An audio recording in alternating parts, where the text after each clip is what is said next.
Existem momentos da história que tudo muda. Momentos em que um sistema inteiro entra em colapso e outro que antes parecia estranho ou improvável passa a simplesmente ser a nova regra do jogo. Esses momentos eles não surgem do nada, eles seguem padrões e ciclos. Hoje eu quero te mostrar como esse padrão se repetiu com a Revolução Industrial, com a internet e agora está acontecendo com o Bitcoin. Antes da Revolução Industrial, o mundo era basicamente rural. As pessoas viviam da agricultura, a produção era manual, artesanal e lenta. Tudo que era feito com mãos humanas ou com a ajuda de animais. E aí surge a primeira virada, que foi a máquina a vapor. Com ela surgiu as primeiras fábricas e a produção, que antes era artesanal, passa a ser mais mecanizada. As pessoas começaram a migrar dos campos para as cidades e começaram a buscar trabalho nas fábricas e começaram a trocar o pensamento de viver por subsistência para ter um salário. E aí começou a segunda virada desse ciclo. A produtividade começou a disparar, o custo de produção despencou e os preços começaram a ser mais acessíveis a boa parte da população. E assim surgiu o consumo em massa. Mas nem todo mundo percebeu logo de cara isso. Muitos resistiram e disseram que aquilo era passageiro, mas o ciclo ele já estava em movimento. Chega um ponto que a nova estrutura ela fica mais eficiente, mais barata, mais rápida e o sistema antigo ele simplesmente não consegue mais competir. Isso é a disrupção. Isso aconteceu também nos anos 80 com a internet. Ela inicialmente era uma rede limitada a militares e a universidades. Nos anos 90 surgiram os primeiros navegadores, mas inicialmente ele era muito lento, muito devagar, difícil de usar e também muito caro. Mesmo assim, uma pequena minoria ainda acreditava no potencial dessa estrutura.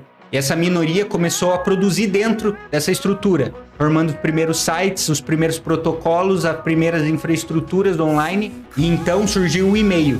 Possibilidade de fazer as primeiras compras online e tudo foi andando até a gente chegar como está hoje. Hoje temos redes sociais, nuvem, streaming. Hoje simplesmente a internet está em tudo. A comunicação tradicional acabou morrendo, a distribuição de mídia mudou e o comércio físico perdeu muito espaço para o comércio online. Ou seja, simplesmente o sistema anterior não conseguiu acompanhar a nova tecnologia. E agora eu vou explicar como o Bitcoin se insere nisso. No começo, o Bitcoin era apenas um experimento feito por cyberpunks. Gente que queria liberdade, queria privacidade e se preocupava muito com a sua soberania individual. Mas a maioria das pessoas ignorou, fez piadas, zombou. E aos poucos, o Bitcoin começou a ser negociado, começou a ter estrutura, começou a ser melhor desenvolvido e começou a atrair atenção. E aí veio o primeiro ciclo de alta e junto com ele veio uma baixa tremenda. Novamente seguido por uma alta e uma baixa também com volatilidades insanas. Cada vez que caía, os noticiários diziam que o Bitcoin agora tinha morrido. Mas ele sempre voltava mais forte, mais maduro e mais robusto. Hoje o Bitcoin não é só mais uma ideia, é uma rede que tem milhões de participantes no mundo inteiro, com uma infraestrutura própria e uma liquidez global. Ele possui aceitação cada vez mais crescente não só para as pessoas físicas, como no ramo institucional. Enquanto isso, o sistema tradicional continua imprimindo moeda e se endividando cada vez mais. Os governos imprimem moeda para resolver os problemas que eles mesmos criaram.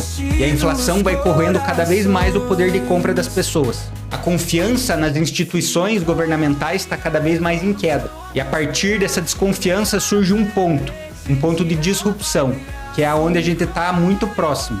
Assim como em outras revoluções, nem todo mundo é capaz de ver o que está acontecendo. Mas o padrão ele está se repetindo novamente. Primeiro, a tecnologia parece lenta, parece complicada e irrelevante. Depois, ela começa lentamente a resolver problemas reais da sociedade. E aí o próximo passo é ela se tornar mais eficiente, mais segura e mais escalável com o tempo. E quando a gente atinge esse ponto de inflexão, o crescimento vira exponencial e o sistema antigo fica para trás. Segundo uma análise que eu venho estudado muito, existem 3 ciclos de longo prazo na humanidade. O ciclo político, o ciclo econômico e o ciclo tecnológico, cada um com durações diferentes. O ciclo político ele possui 250 anos de duração. O ciclo econômico ele aproximadamente tem 80 anos e o ciclo tecnológico 50. Cada ciclo, se analisado separadamente, possui oportunidades únicas. Porém, quando esses 3 ciclos se alinham simultaneamente, ocorre um momento histórico de ruptura e é o início de uma nova era. Mas aonde a gente está em cada ciclo? Vamos analisar o primeiro ciclo político, que dura 250 anos. Esse ciclo representa a ascensão e a queda de diversos sistemas políticos, de ideias, de impérios. O ciclo atual se iniciou na Revolução Americana em 1776. Ou seja, a gente está convergindo 250 anos desde o início desse ciclo. E hoje, o modelo atual está em plena crise, com polarizações, crises institucionais diversas e a perda gradativa de confiança do Estado. E alguns dos sinais que eu entendo que essa ruptura está começando a acontecer são censuras acontecendo em diversos países, repressões e autoritarismos disfarçados de democracia. E outro fator importante que eu acredito são as guerras culturais que têm essa nova narrativa.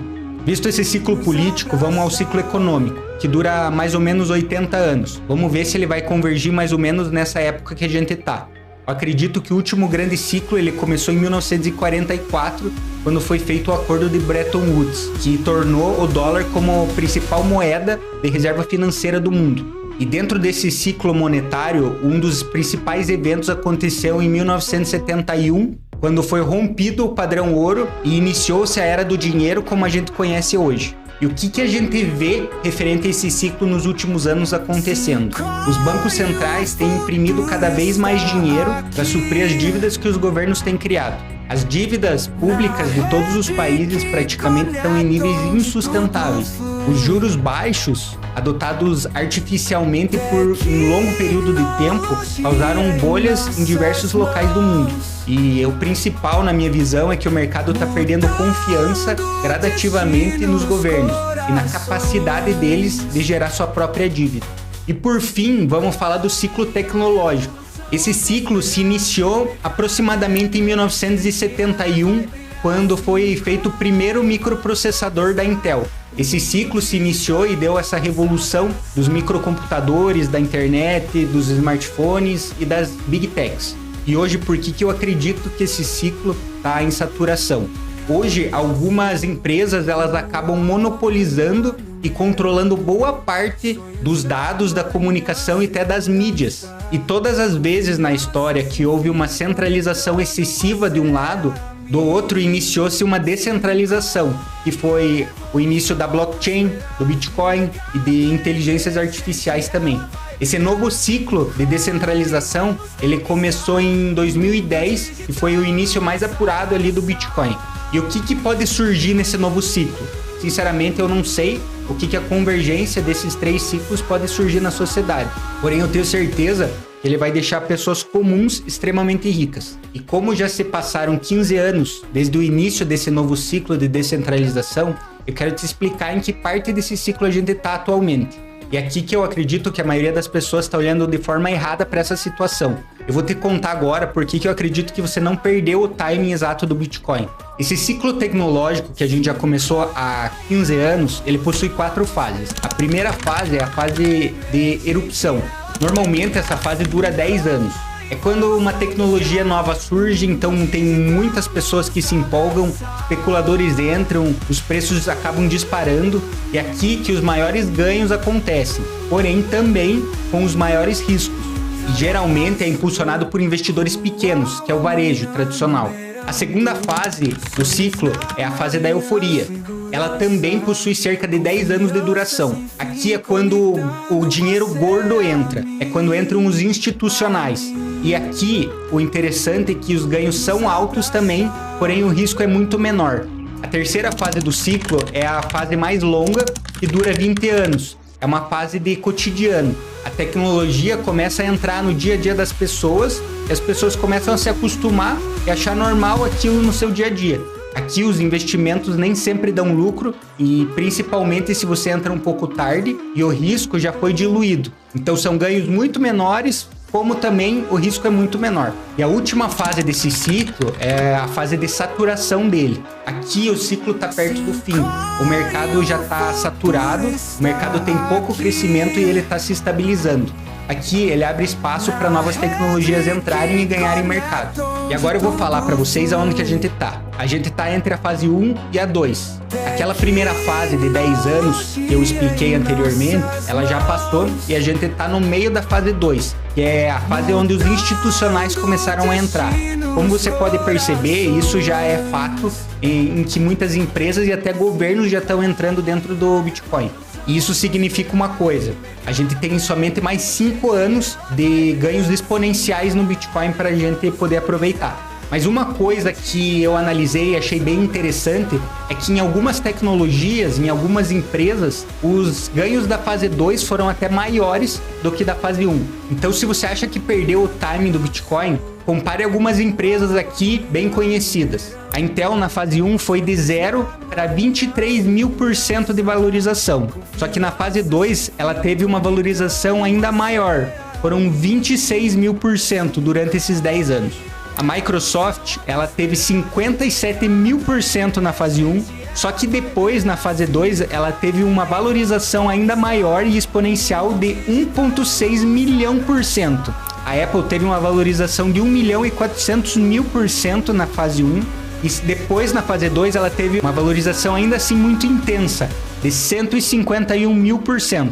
Então você pode notar que mesmo na fase 2, a gente tem valorizações expressivas. Hoje o Bitcoin, ele parece caro, mas ele é caro comparado ao que ele estava, não ao que ele pode chegar.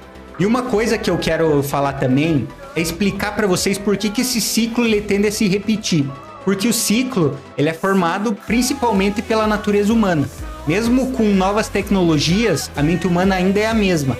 Os padrões eles acabam se repetindo, começando com pequenos investidores, depois entram as fortunas institucionais e aí sim entra a tecnologia dentro do dia a dia das pessoas.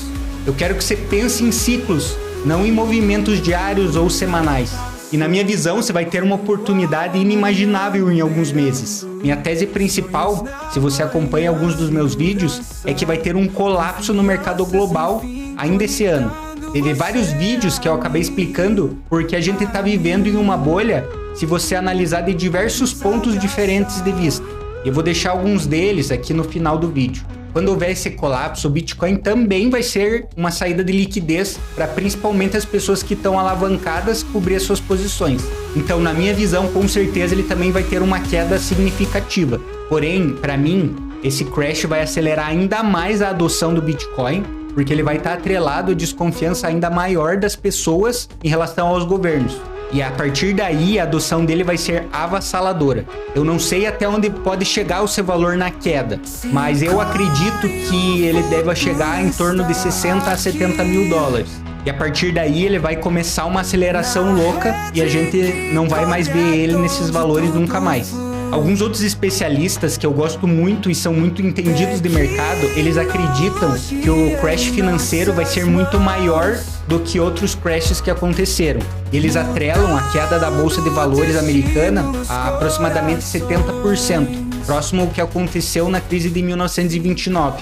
Se esse crash for maior realmente do que o esperado, o Bitcoin pode chegar aí próximo de 20 ou 30 mil dólares, na minha visão, e começar a sua aceleração. Mas aí vai ser uma oportunidade de uma vida para você.